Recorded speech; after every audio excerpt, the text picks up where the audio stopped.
दिल की बात जुबान पे नहीं लाता आसानी से।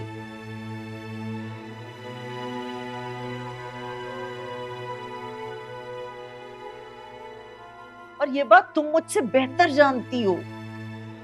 और मुझे ये भी पता है कि मंशा के सामने आने पर कैसे वो सबके सामने उसकी ढाल बन जाते हैं।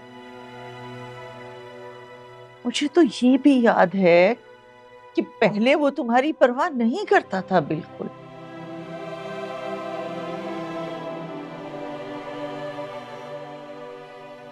लेकिन उस वक्त भी मैं तुम्हें कुछ कह देती थी या तुम्हारी माँ की कोई बुराई कर देती थी तो वो सबसे पहले लड़ने के लिए खड़ा हो जाता था।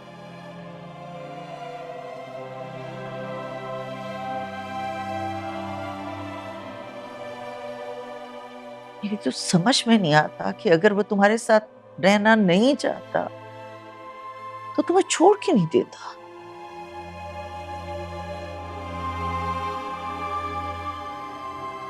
उस वक्त भी मेरा दिल ये कहता था कि वो तुम ही से प्यार करता है।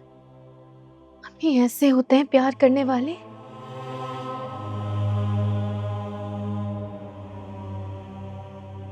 जो कभी भी हाथ उठा उठा कर सबके सामने आपकी तजलील कर देते हैं। इस बात के लिए तो मैं भी उसे कभी माफ नहीं करूंगी। और मैं भी।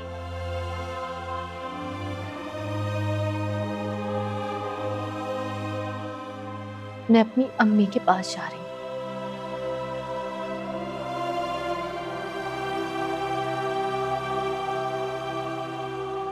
और फिक्र ना करें, मैं आप लोगों से नाराज नहीं हूँ।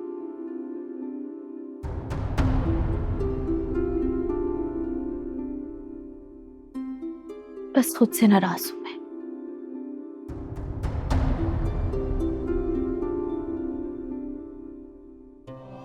खुद से नाराज होने का हक है मेरे पास।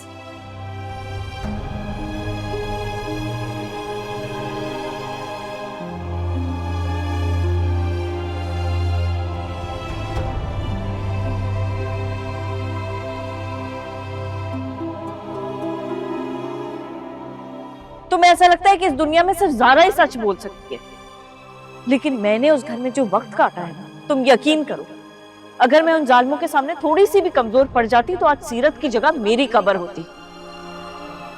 शुजा तो था ही जालिम, उसके तो पता नहीं कितनी लड़कियों के साथ चक्कर थे, लेकिन हादी, उसके दादा अबू, उसकी माँ, कोई भी कम नहीं था उस घर में। पता नहीं मैंने उन जाहिलों के साथ कैसे वक्त गुजारा, ये मैं ही जानती हूँ। क्या मतलब ये उन सबकी शख्सियत में झोल था? मैं क्या कहूँ, ज़ारा और हादी की काफी अच्छी दोस्ती थी। हादी जो है वो हमारे घर अब्बू से मिलने के बहाने ज़ारा से मिलने आया करता था। दोनों की काफी अच्छी अंडरस्टैंडिंग थी। अगर ज़ारा की शादी तुमसे ना हुई होती ना तो अभी हादी से हो चुकी होती।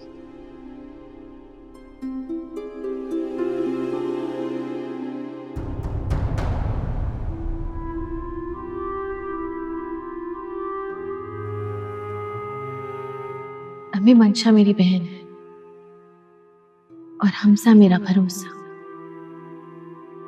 इस रिश्ते में एतबार जरूरी है।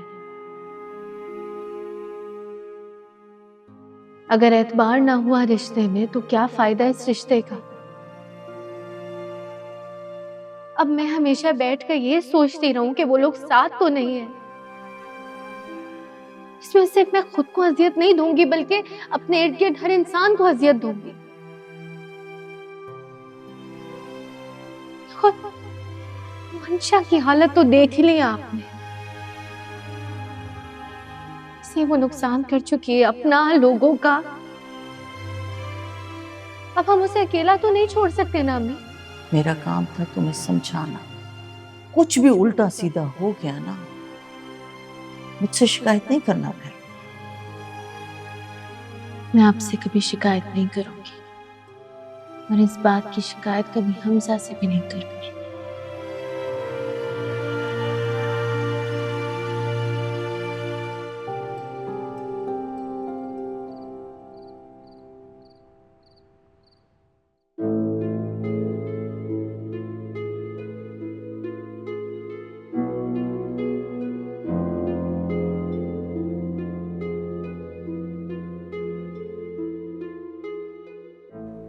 तुम कहाँ जा रही हो? अपने घर। क्या ये तुम्हारा घर नहीं है? मेरे इस घर की जरूरत मुझसे ज्यादा तुम्हें है।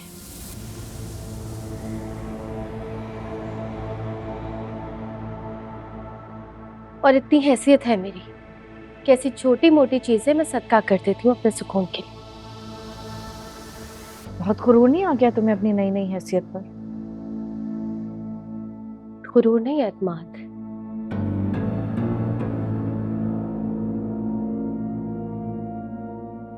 जब आपके पास सच्चे रिश्तों का सहारा होता है ना, तो ये झूठे रिश्तों का फरेब आपको परेशान नहीं करता।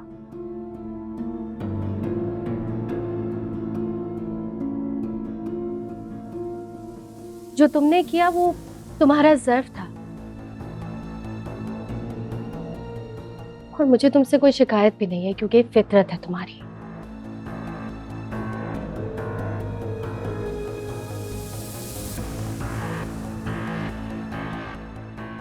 मुझे गिला तो हमजा से है, जो आज भी तुम्हारी बातों में आकर अपने रिश्तों को आग लगा सकता है। तो क्या अपने दिल को आग लगा देता जहां वो मेरे बाद किसी और को बसा ही नहीं सका? ऐसे दिल को आग ही लगा देनी चाहिए जो बार बार भटकता रहे।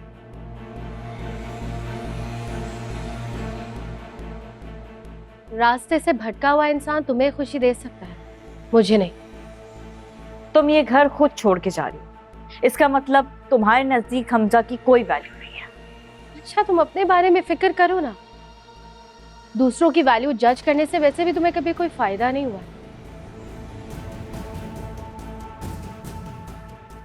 और अगर इस घर के दरवाजे तुम पर बंद हो गए ना, फिर कहाँ जाओगे?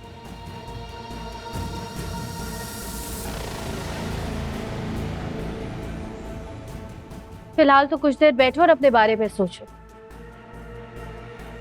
ठीक है, मैं अपने बारे में सोचूंगी, तुम आराम से अपने बारे में सोचो। जाओ।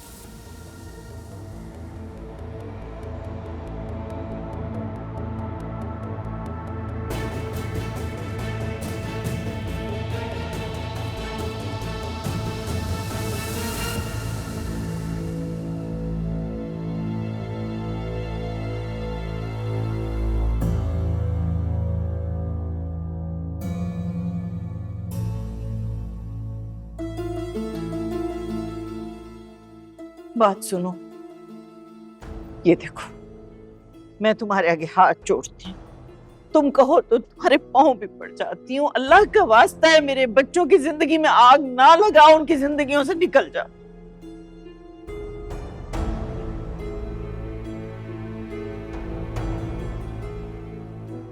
क्यों उनका घर तबाह करने पे तुली हुई?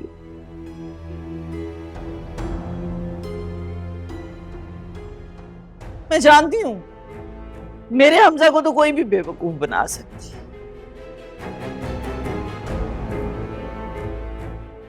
तुम तो उसकी कजन हो, लेकिन इस रिश्ते का नाजायज इस्तेमाल करके अपने आप को इतना ना गिराओ कि मुझे अपने औरत होने पे भी शर्मिंदगी होने लगी। मैंने हमजा को नहीं भड़काया फूफो, ये उसका अपना फैसला है। वो मुझसे मोहब्बत करता है, वो दिल से ही फैसला कर रहा है।